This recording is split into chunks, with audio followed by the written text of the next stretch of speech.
Vem comigo, Pedro Duran, conversar com ele que já aparece em tela. Estamos recebendo o Gilvan Bueno, colunista do CNN Money. O Gilvan, ele é especialista em finanças, mercado de capitais e educação financeira, professor da FGV. Está conosco. Que bom te receber, viu, Gilvan? Seja bem-vindo. Bom dia.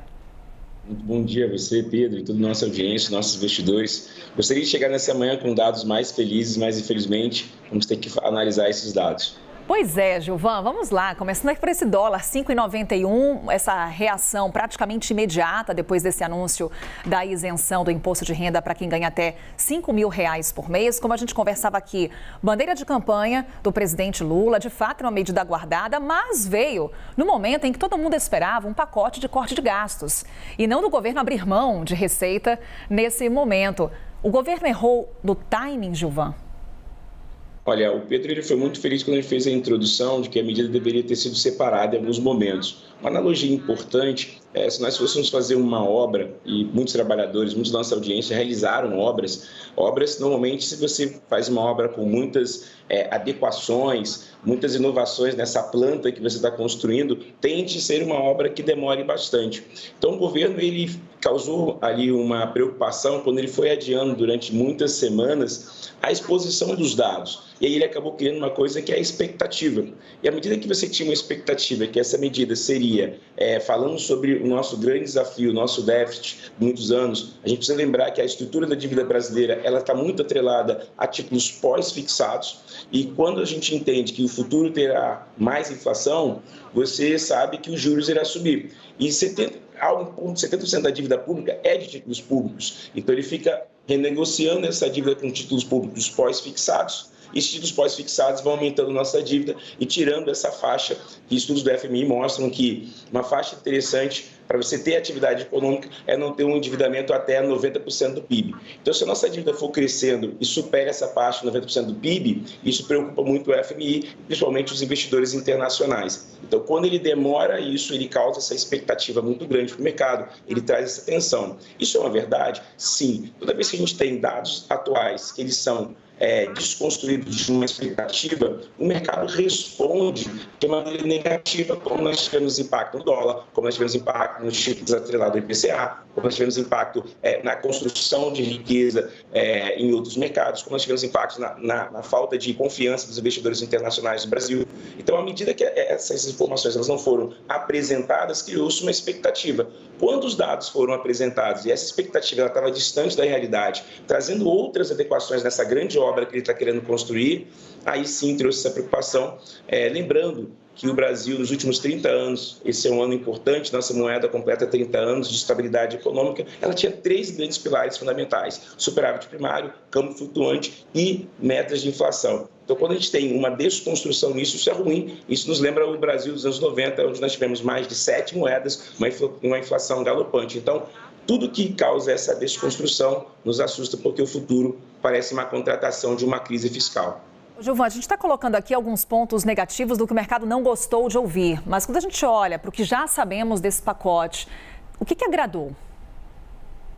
Olha, o que agradou em termos aqui é a parte onde ele mostra ali uma preocupação com essa questão dos 2,5 atrelado do seu primário. Essa questão foi o que chamou a atenção para a gente entender. É muito ruim quando a gente começa o dia com uma medida que impacta uma economia, a 10ª maior economia, uma das 10 maiores economias do mundo, a questão de um PIB muito relevante de 10 trilhões. E aí, quando ele solta esses enunciados, que são muitos, e posterga para o dia seguinte, agora às 8 horas, até para a gente construir cenários é muito ruim. Então, para a gente construir esses cenários que você me pergunta, eu tenho que olhar para dados passados. E os dados passados não são bons, porque, como o Pedro destacou, pergunta aqui à nossa audiência, a todos que estão conosco, o governo ele teve vitórias nas suas buscas nas votações na Câmara e no Senado, como a nossa querida amiga fala, a Basília, olha, está sendo muito difícil, a gente não tem um governo que está ganhando. O governo ele tem maioria nas duas casas, ele consegue ter vitórias nas duas casas, ele não tem vitórias nas duas casas. Então, como o Pedro destacou anteriormente, essa relação política e economia ela é muito importante para o momento atual.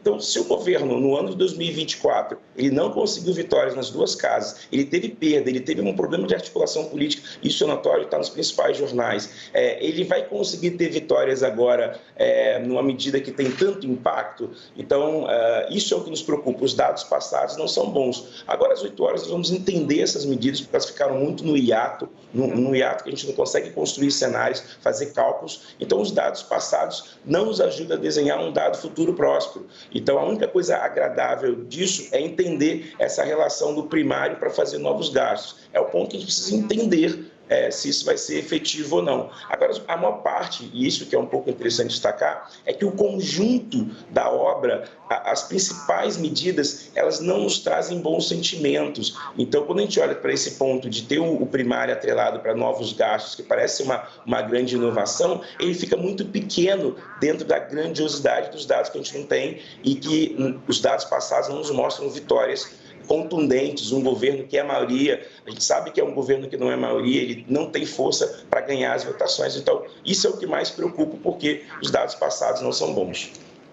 Oi, Gilvan, bom dia, obrigado pela sua presença aqui, volte sempre, viu? A gente não tem cafezinho porque você está longe, mas quando você vier aqui no estúdio a gente te promete uma caneca d'água.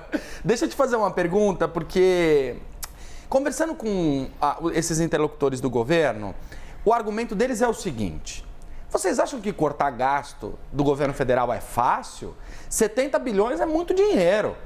E a gente tem um orçamento super engessado. Você tem os juros da dívida que você citou, você tem questões previdenciárias que acabam pegando um pedaço muito grande do orçamento, você tem o mínimo constitucional de saúde, o mínimo constitucional de educação. Então, esse esforço que foi feito já mostra um compromisso do governo com as contas públicas saneadas.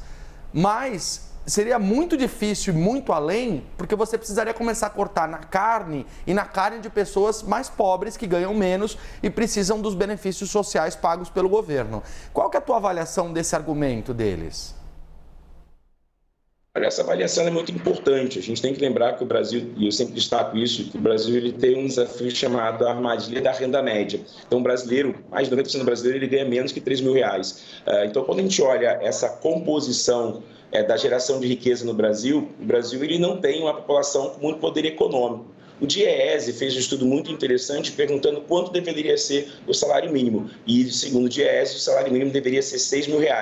Essa conta está exata? Olha, se a gente pega o salário mínimo de 1.420 e adiciona, como você destacou anteriormente, o Serasa fez um estudo mostrando que 70% dos endividados brasileiros têm uma dívida na média de R$4.600. Então, R$4.600 mais 1.400 bate 6 mil. Então, o salário mínimo deveria ser, respeitando esses do DIEESE, R$6 mil nas principais capitais brasileiras. Mas nós sabemos que ele é 1.420. Nós sabemos que o consumo das famílias dentro da estrutura do PIB é uma relação muito importante, porque ele traz atividade econômica. No governo Temer, por exemplo, ele fez ali a liberação do FGTS e trouxe atividade econômica.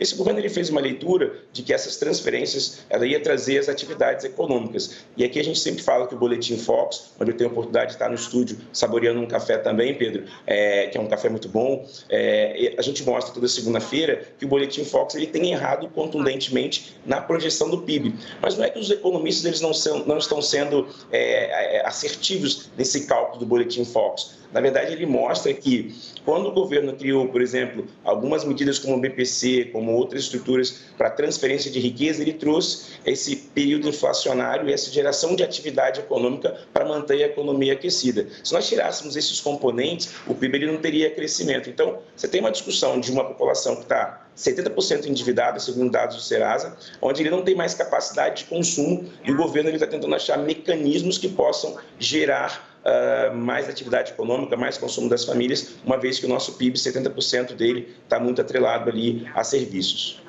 Gilvan Bueno, ele é colunista do CNN Money, aqui nessa conversa conosco, já trazendo um pouco da repercussão do que já sabemos sobre esse pacote de corte de gastos. Gilvan, sabemos que você gosta do café, por quê, Pedro Duran? Ele prometeu trazer café aqui pra gente. Olha só! Você não estava sabendo dessa, mas eu já tinha falado com o Gilvan e já anotei essa promessa, viu? Esse pacote de café que ele vai trazer pra gente. Olha só, você não sabe, eu estou em Minas Gerais e vou levar uma semana, viu? Será paga a promessa. O café do Triângulo Mineiro é maravilhoso. Estamos aqui no aguardo. Cobrança ao vivo, Gilvan. Então a gente te espera, viu? Você, o café e, claro, toda essa repercussão desse pacote vai ser detalhado hoje às 8 horas da manhã. Ministro da Fazenda, Fernando Haddad, a ministra Simone Tebet do Planejamento também vai estar presente, ministro Rui Costa, enfim, marcado para as 8 horas da manhã. Portanto, aqui no Novo Dia a gente vai trazer a atualização para você. Gilvan, mais uma vez, obrigada, viu? Um bom dia.